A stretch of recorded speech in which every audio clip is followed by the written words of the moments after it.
Hey guys, so if you want to reset your electrical windows on a BMW, and you might want to do that, like if you're trying to close the window, it goes till the upper case, so it's closed, and then it comes down a little bit.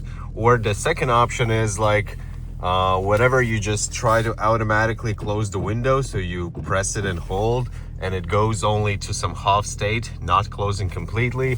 So to fix that, you need to reset electrical windows, and to do that, first thing first, you want to close your window, like close it completely, and then with the button you want to open window till the end and don't release the button. So I'm still holding it, the window is open, and you need to hold the button for 15 seconds.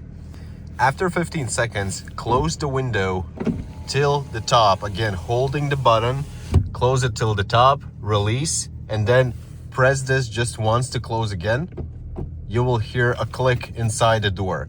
So now the top level is fixated, and now pull the window down, again holding it, the window lowers, release the button, click it again, you will hear the click in the door, and now we have the lower level of the window. And right now you have reset the electrical windows, so if we try to close this with a comfort block, this is going to close by itself, and if we try to open it, this is also done.